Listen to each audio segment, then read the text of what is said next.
Ici, dans l'atmosphère, il y a des sons et des images. Vous le savez? Quand tu branches un récepteur, tu élèves l'antenne, il te suffit de te connecter et tu entendras ce que les gens sont en train de dire. Et tu verras les images qui sont en train d'être projetées. Dans l'atmosphère ici, il y a des visions. Tout dépend de ta capacité à te concentrer. Il n'y a pas de concentration, il n'y a pas de méditation sans concentration. Il n'y a pas de concentration sans contemplation. Il n'y a pas de contemplation. Est-ce que je dois dire ça ici? Il n'y a pas de contemplation sans respiration.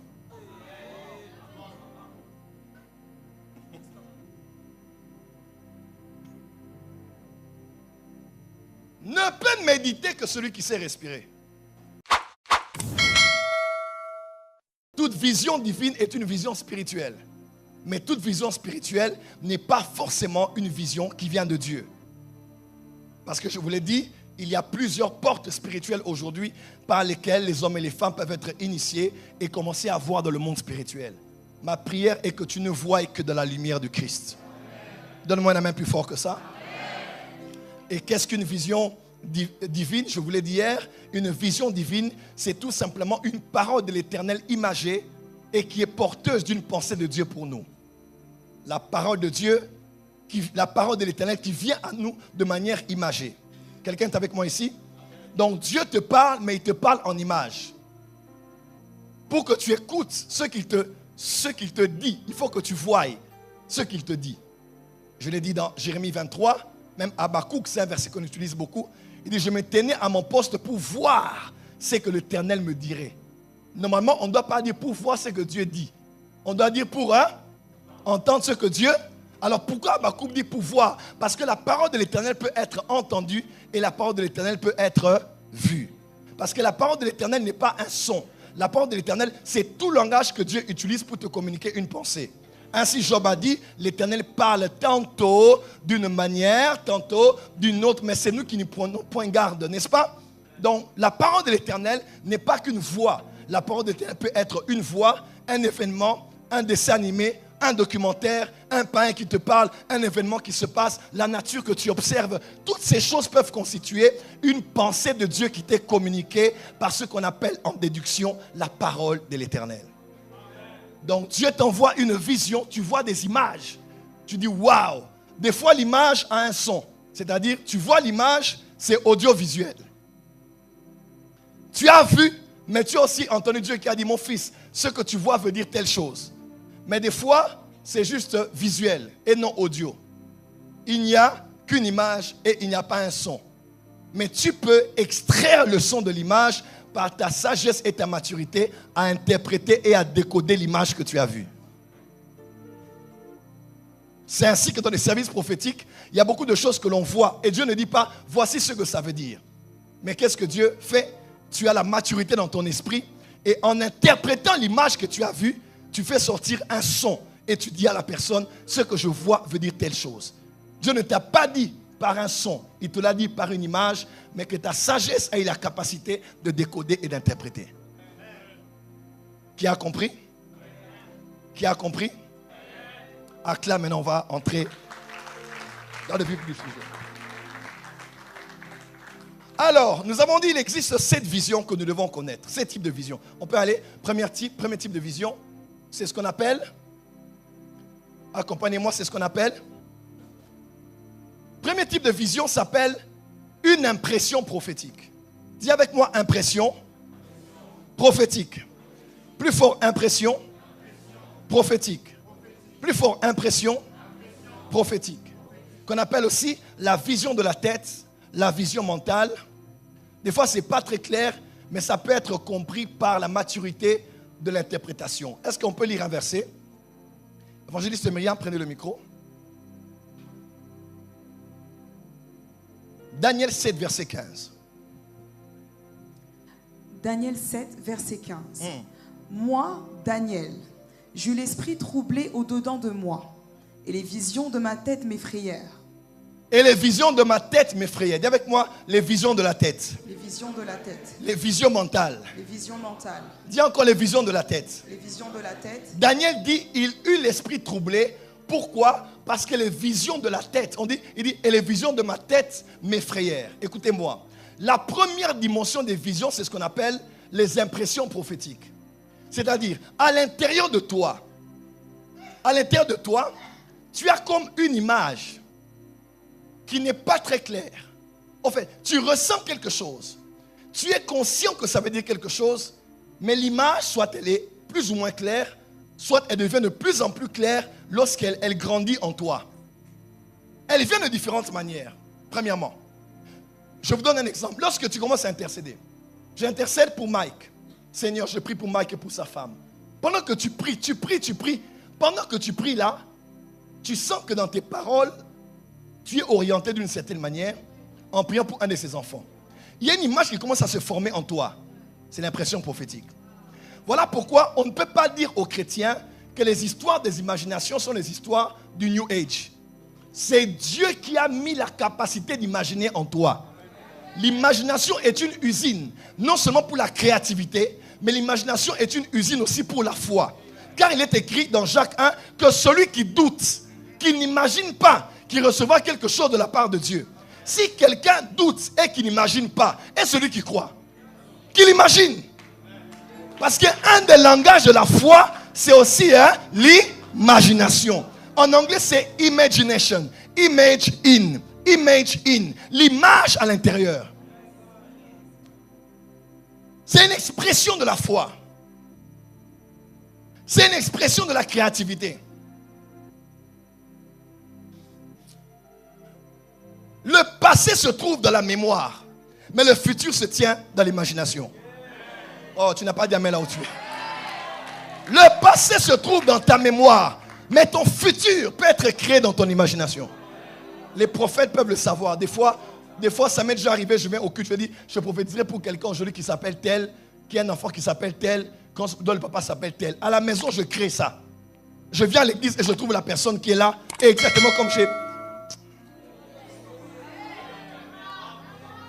L'imagination est une des parties que Dieu a laissées dans l'homme, même après la chute.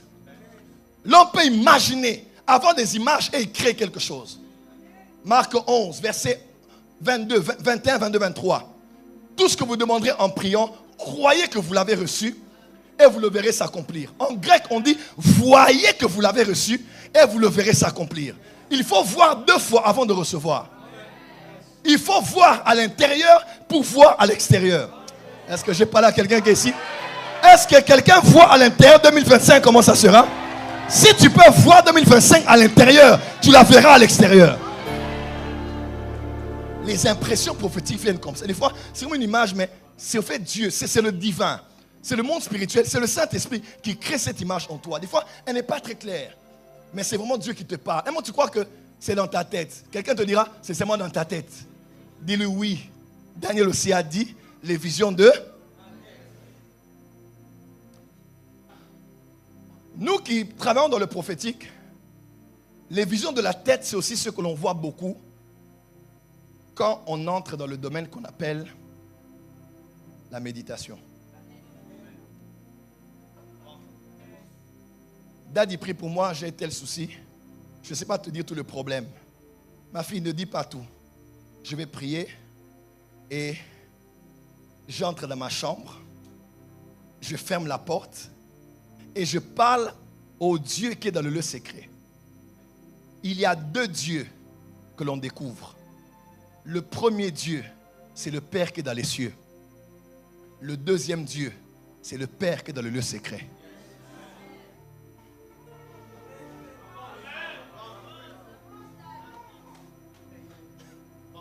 Lorsqu'on veut le voir se manifester, on élève la voix en public et on parle. Notre Père qui est dans les cieux. Mais lorsqu'on veut recevoir le secret, on ne crie pas. On entre dans le domaine de la méditation. C'est là où on va dans le silence. Même si on est entouré par 1000 personnes et qu'il y a des baffles avec de la musique, ceux qui ont appris à grandir en esprit savent faire silence à l'intérieur d'eux. Et c'est quand ils commencent à prier ou à questionner Dieu. C'est qu'est-ce que je dois faire? Comment je dois prier? Que des images commencent à se former. qu'on appelle les impressions prophétiques. La plupart des services prophétiques que je prépare, moi, plus de 50%, c'est toujours comme ça. Sur plus de 50%, toutes les prophéties sont toujours en partie un peu à la maison, un peu en chemin, un peu dans la salle. Et des fois, tout le fichier sort. Tout le fichier, téléchargement complet, 100%. Tu viens au culte, tu sais déjà que j'ai déjà tout ce que je vais dire. Des fois, si tu n'as rien à dire, mais à peine tu arrives, une couleur attire ton attention. Ou une image qui vient dans toi. Tu dis, mais qu'est-ce qui se passe comme ça? Une image commence à se former. Mais des fois, c'est plus ou moins clair. Tout dépend maintenant de ta capacité. Tu sais, quand tu fais une radio et que tu cherches la fréquence, n'est-ce pas? Cherchons par exemple RFI. Quand tu commences à tourner, tu entendras beaucoup de voix, beaucoup de sons. Jusqu'à ce que tu ailles dans une telle précision, quand tu cales, voilà, et tu entends clairement. La personne que tu entends n'a pas commencé à parler parce que tu t'es connecté. La personne qui entend parlait déjà, mais c'est toi qui t'es connecté à la fréquence pour l'écouter.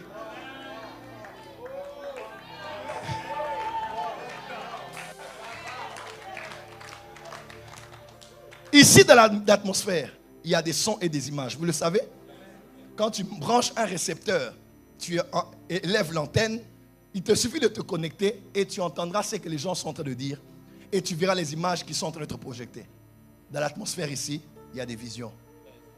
Tout dépend de ta capacité à te concentrer. Il n'y a pas de concentration, il n'y a pas de méditation sans concentration. Il n'y a pas de concentration sans contemplation. Il n'y a pas de contemplation. Est-ce que je dois dire ça ici? Il n'y a pas de contemplation sans respiration.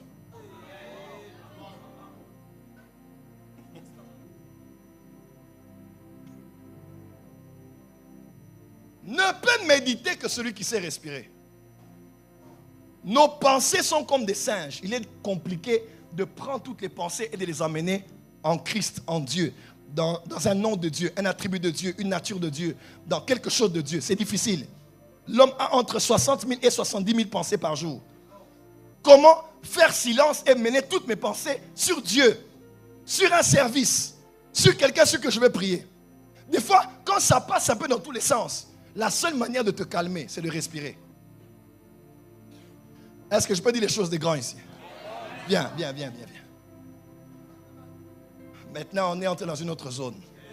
Il y a des choses secrètes qui doivent sortir. Dis amen bien. Viens, va par la porte, va à la porte. Va à la porte.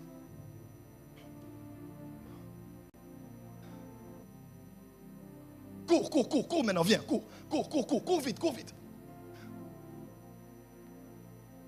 Tu vois, quand quelqu'un court généralement comme ça, par exemple quelqu'un qui rate un accident, ou quelqu'un qui a été face à un danger, ou quelqu'un, il a eu quelque chose, quand la personne est en train de transpirer, de respirer, d'avoir peur, tout ça, qu'est-ce qu'on lui dit? Hein? On dit quoi? On dit quoi? Respire. Et quand la personne respire, toutes les pensées qui s'éparpillaient commencent à se focaliser et à se calmer. Quel lien il y a entre les pensées et le souffle? Quel est le rapport entre la pensée et la capacité à respirer?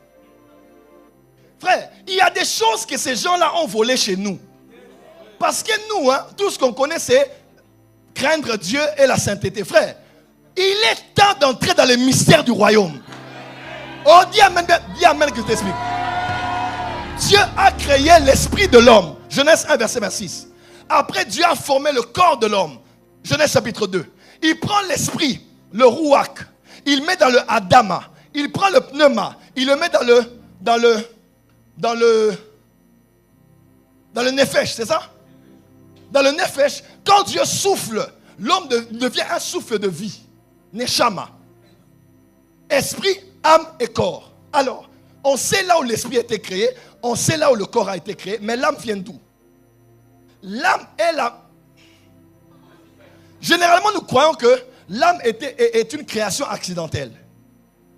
Dieu a seulement mis l'esprit et le corps, et bref, ça a créé l'âme. c'est mal réfléchir. Parce qu'on croit que la troisième création de Dieu dans l'homme a été un accident. Et si c'était le but? Et si le but de Dieu c'était, je vais arriver à créer l'âme. Oh. Et pour que j'en arrive à l'âme, je dois mixer l'esprit et le corps. Nous ne sommes pas les gagnants d'esprit. Nous sommes les gagneurs d'âme. Ce qui continue après la mort, c'est l'immortalité de l'âme. Non du corps et de l'esprit. Dis amen bien là où tu es. L'âme est créée. Mais l'âme, où est son habitation? Là où l'âme siège, c'est dans le sang. Parce que le sang est un liquide spirito-matériel. Le sang est liquide, mais le sang est aussi spirituel. Parce que le sang est liquide que je vois, le sang aussi, il y a l'âme dans le sang que je ne vois pas. Mais, pour que ce sang circule dans tout le corps, par le canal du cœur qui pompe le sang, il faut quoi essentiellement? L'oxygène. Le cœur est à côté et les poumons sont ici. Pourquoi les poumons ont la forme des ailes?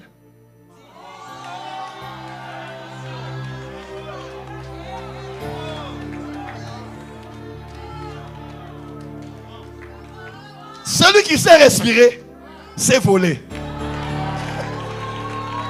Celui qui sait respirer, est-ce qu'on peut entrer dans les vraies choses maintenant?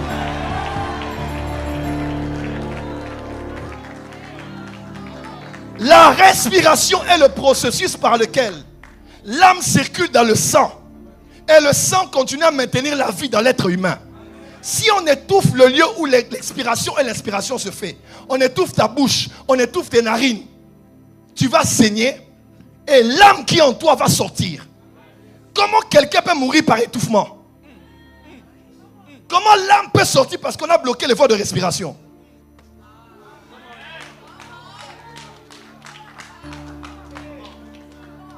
Prophète, qu'est-ce que tu veux nous dire? Quand tu médites, papa, c'est Dieu qui nous, c'est pas Satan, c'est Dieu qui nous a donné cette machine. Tu dois savoir comment. Ces gens-là, ils ont pris ça chez nous. On te dit, calme-toi, calme-toi, respire, calme-toi, calme-toi, calme-toi, calme-toi. C'est ça. La respiration assiste la méditation.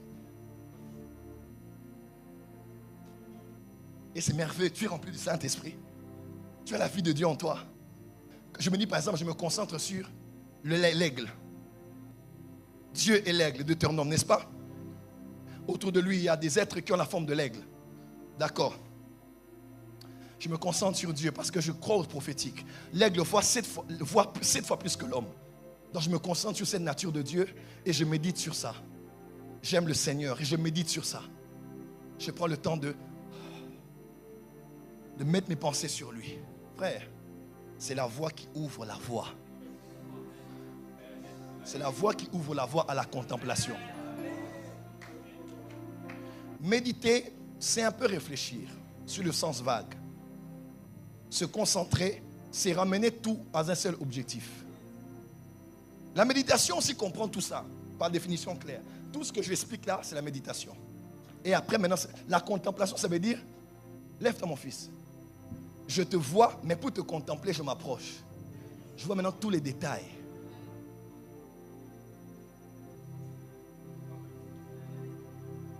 Le corps est une machine spirituelle qui peut te permettre de te disposer à rencontrer Dieu. Pourquoi le jeûne? Ça fait quoi? Ça fait quoi à Dieu si je ne mange pas? Vous voyez un peu? Ça fait quoi à Dieu si je me prive de manger? La prédisposition du corps, ta manière d'opérer dans ton corps peut te prédisposer à rencontrer le monde spirituel. Là, ton voisin respire. Je répète, hein, ces gens-là ont volé.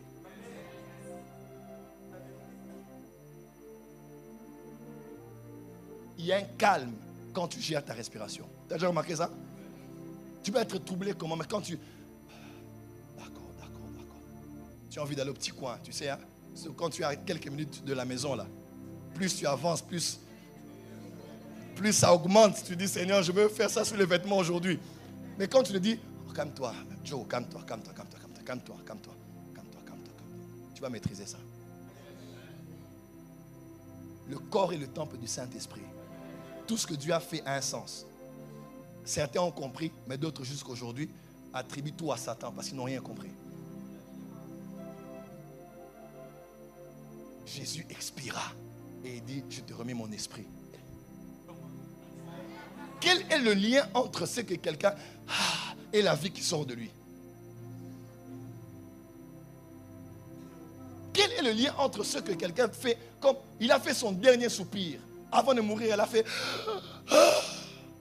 et le chamaï est sorti.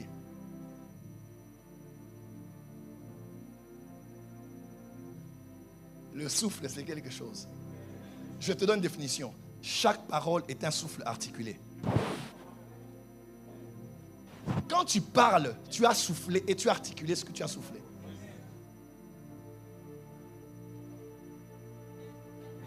Les paroles que je vous dis sont esprits, sont des pneumas. Jésus fait recevez le Saint-Esprit. Pourquoi il ne dit pas recevoir? Il fait pourquoi souffler? Il y a quelque chose dans le souffle.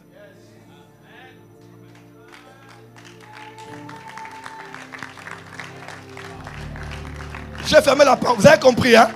J'ai fermé. Dites avance, prophète. Ne vous en faites pas. Veuillez vous asseoir. Votre place est où?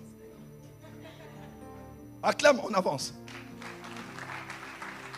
Ces visions-là sont celles que nous avons lors de la méditation. On peut avancer rapidement. Wow, il y a beaucoup à dire. On va aller rapidement. Les visions nocturnes, nous les savons, n'est-ce pas? Il parle par des songes, par des visions nocturnes. Dieu parle.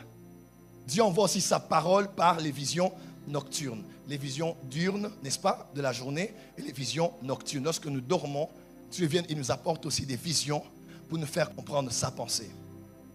Moi, je suis quelqu'un qui ne rêve pas beaucoup, mais bizarrement, ces jours-ci, ça fait une année, je vois trop de choses. Et c'est pénible. Pénible. Il y a que maman qui le sait. C'est pénible. Presque. Donc, quand je dois dormir, je suis anxieux. Toutes les nuits. Quand ça ne se passe pas, je dors bien. C'est puis que je ferme les yeux, je commence à voir. Des fois, je me réveille la nuit. Une fois même, j'ai même presque pleuré. Je dis, papa, pardon, je travaille trop, je suis fatigué.